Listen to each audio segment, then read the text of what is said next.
हम अयोध्या जी आए हैं क्योंकि हम जो गौ प्रतिष्ठा आंदोलन इस समय देश में चल रहा है उसी के अंतर्गत गौ माता की जो चर्चा है उस चर्चा को पूरे देश में एकरूपता प्रदान करने के लिए भारत के सभी प्रदेशों की राजधानियों में जाकर के गौ प्रतिष्ठा ध्वज की स्थापना करना चाहते हैं और उसका जो कार्य है, ये जो यात्रा है, उस यात्रा के लिए आशीर्वाद लेने के लिए हम इस समय भगवान श्री राम की पावन जन्मभूमि अयोध्या जी आए हैं।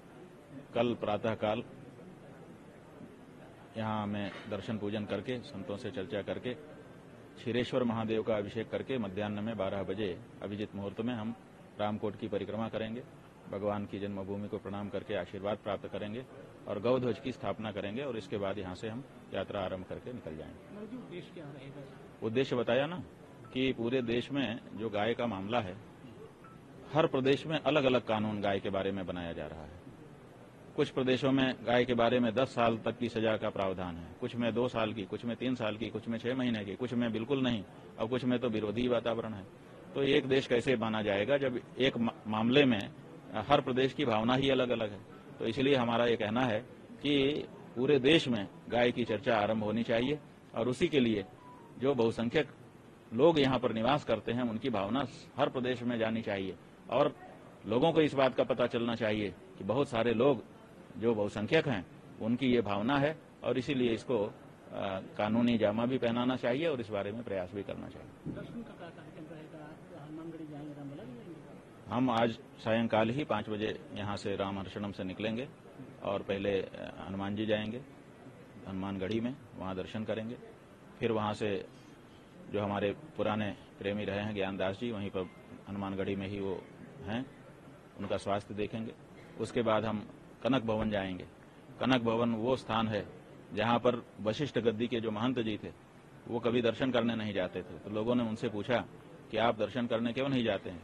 वो बोले हम वशिष्ठ के स्थान पर बैठे हैं, हम वशिष्ठ हैं, हम जाएंगे तो बेचारे को राम को खड़ा होना पड़ेगा, झुकना पड़ेगा, हम नहीं चाहते हैं, इसलिए हम नहीं जाएंगे। और बाद में जब उनका शरीर छूटने वाला हुआ तो लोगों ने कहा इन्होंने जीवन पर्यंत भगवान का दर्शन नहीं किया, दर्शन करा दें। तो उनको लेकर के गए और बताते हैं कि जिस समय उनको भगवान के सामने ले जाया गया भगवान की मूर्ति झुक गई। तो वो पवित्र स्थान है, उस स्थान पर जाकर के हम दर्शन करेंगे। उसके बाद जो आरती घाट है वहां जाकर के सरयू माता का पूजन करेंगे, आरती में भाग लेंगे और कल सवेरे क्षीरेश्वर महादेव का दर्शन करके और परिक्रमा करते हुए रामकोट की गौध्वज की स्थापना करते हुए यहाँ से प्रस्थान करेंगे। रामकोट की आप परिक्रमा करेंगे, भगवान रामलला के जन्मभूमि रामलला का ही तो रामकोट है, उन्हीं की परिक्रमा करेंगे और उनको प्रणाम करेंगे। और मंदिर अभी बन रहा है, आप लोगों को विदित है, बन जाएगा। बनने के बाद हमने पहले ही कहा था कि 2 ही बातें हैं भगवान श्री राम के सामने जाने में। एक बात यह है कि मंदिर पूरा निर्मित हो जाए तो जाया जा सकता है, लेकिन हमने बहुत पहले ये घोषणा कर रखी है, आप लोग याद नहीं रखते हो, कि हम तब अब राम जी का दर्शन करने उनके सामने जाएंगे जब राष्ट्रमाता के रूप में गौ घोषित हो जाए। तो राष्ट्रमाता का दूध कटोरे में दूह करके उसका भोग लगाने के लिए भगवान के सामने जाएंगे। तो जितनी जल्दी, ये हमारी भी टेक है। अभी हमने बताया ना कि वशिष्ठ गद्दी वाले महंत जी की टेक थी कि हम जाएंगे तो ये होगा, उसी तरह से हमारी भी टेक है कि हे भगवान, अगर आप आए हैं, आप भी प्रधेन सुर संत हित आए थे, तो हमारी गाय आज अपमानित हो रही है, उसके लिए शक्ति प्रदान करो, समाज जागे ताकि हम अपनी गौ माता की पुनः प्रतिष्ठा कर सकें और राष्ट्र माता के रूप में जो गाय घोषित हो उसका दूध लेकर के आपको भोग लगाने के लिए आ सकें। तो हमारी भी भगवान से टेक है और हर भक्त को अपने भगवान से टेक करने का अधिकार है। इसलिए हम अपना जो हृदय का सम्मान है वो पूरा व्यक्त करेंगे, लेकिन गौ माता राष्ट्र माता के रूप में घोषित हों, उनका दूध लेकर के ही वहां जाएंगे। भाई शिखर की बात तो हमने शास्त्रीय बताई, ये जो बात है ये हमारी भावना की बात है और जो शिखर की बात है वो शास्त्रीय बात है। क्योंकि जब मंदिर में कोई जाता है तो मंदिर पूरा निर्मित हो, उस पर शिखर हो, उस पर ध्वजा हो, तभी जाता है। तो वो समय आ जाएगा, निर्माण कार्य तो निरंतर चल ही रहा है, उसमें कोई बाधा नहीं, कोई समय आ जाएगा। लेकिन हमने ये जो बात बताई है हमारी भावना है कि हम राष्ट्र माता का दूध लेकर के जाएं। क्योंकि देखिए जन्मभूमि है और जन्मभूमि में भगवान श्री राम पधारे हैं तो उनका शिशु रूप है और शिशु रूप है तो उनको दूध का भोग लगेगा।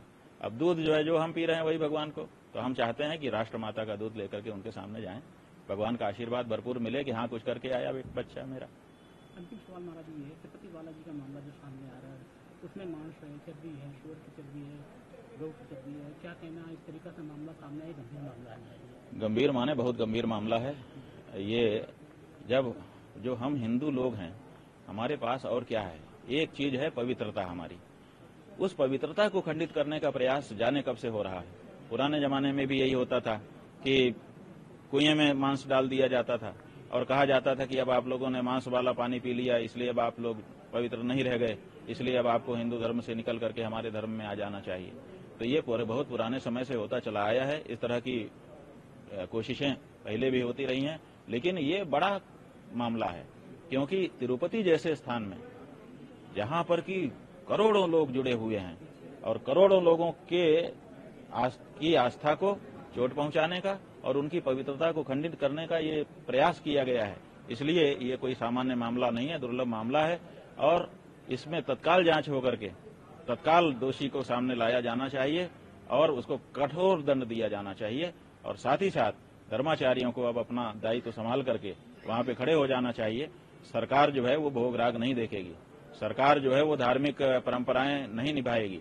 सरकारी कर्मचारी जो है वो धर्मनिरपेक्षता की शपथ ले चुके हैं, जो नेता हैं, मंत्री हैं, वो धर्मनिरपेक्षता की शपथ ले चुके हैं। धार्मिक परिसर में व्यवस्था करने का उनको नैतिक अधिकार ही नहीं है और अब तो इस तरह की घटना हो जाने के बाद वो बिल्कुल खत्म हो गया। इसलिए अब ये हमारी मांग है, पूरे देश के धर्माचार्य खड़े हों और जहां जहां सरकार मंदिरों में आकर के व्यवस्था करने लग गई है, अगर उसको गले का पैसा गिनना है तो वो गिनने दो, उसमें हम ज्यादा नहीं बोलना चाहेंगे अभी। अगर कोई व्यवहारिक व्यवस्था, भौतिक व्यवस्था करनी है लोगों के आने जाने की, वो करने दो, लेकिन जो धार्मिक व्यवस्थाएं हैं, पूजा की, पाठ की, राग की, भोग की, वो धर्माचार्यों के नियंत्रण में और उनकी देखरेख में ही होनी चाहिए। महाराज जी, तिरुपति बालाजी के लड्डू जिस समय रामलला की प्राण प्रतिष्ठा हो रही थी, उस समय यहाँ की कमेटी, वहाँ की कमेटियों ने भी लड्डू वगैरह बनवाया था, तो उसको लेकर क्या? भाई सवाल ये है कि पूरे देश के लोग हमसे पूछ रहे हैं कि हमने भी वो लड्डू खा लिया, अब हम क्या करें, अब हम भी अपवित्र हो गए। तो हमारा यही कहना है, हमने प्रायश्चित बता दिया है कि देखिए, यत्वगस्तिगतम पापम देहे तिष्ठति मामके प्राशनात् पंचगव्यस्य दहत्यग्निरिवेन्धनम। हमारे यहाँ पहले से शास्त्रों ने व्यवस्था दी है कि अगर भूल चूक से कोई दोष शरीर में प्रवेश कर जाए और अस्थि में भी चला जाए, माने पहले रस, रक्त, मांस, मज्जा, मेद, अस्थि ऐसे बनता है, अगर वो हड्डी तक भी पहुंच गया है तब भी पंचगव्य में वो ताकत है। जैसे आग में ईंधन डालने पर ईंधन को आग समाप्त कर देती है, उसी तरह से अगर पंचगव्य का पान कर लिया जाए तो अंदर छुपा हुआ पाप नष्ट हो जाता है। तो पहले तो पंचगव्य का प्राशन करिए और गौ मतदाता बनने का संकल्प लीजिए कि अब हम जब वोट देंगे तो उसी को वोट देंगे जो गौ माता की प्रतिष्ठा के लिए अपने आप को समर्पित कर चुका होगा। तो ये दो काम करने से गौ माता आपके पाप को हटा सकेगी। हाँ जी, रामलला को लड्डू के माध्यम से जिस तरीके से सम्मान, देखिए, ये तो कोशिश तो है ही है। अब तो ये बात साफ आ गई ना कि ये कोई षड्यंत्र है जो हिंदुओं की पवित्रता को खंडित करने के लिए प्रयास कर रहा है और उसको सरकारें और अधिकारी बढ़ावा दे रहे हैं। आखिर बताइए, हम एक ही प्रश्न पूछना चाहते हैं कि 3 लाख करोड़ से ज्यादा रुपया हमने तिरुपति मंदिर में दान कर दिया। किसने किया? हम सनातन धर्मियों ने किया। 11,000 किलो से ज्यादा सोना हमने आपको दे दिया, जाने कितनी भूमि हमने आपको दे दी, जाने कितने भवन और एसेट आपको दे दिए। ये सब क्यों दिया हमने?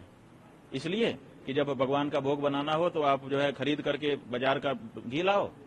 क्यों नहीं तिरुपति का मंदिर, क्यों नहीं वहां की टीटीडी अपनी गौशाला बनाती है जिसमें शुद्ध वेद लक्षणा गायें रहें? क्या कमी है आपको?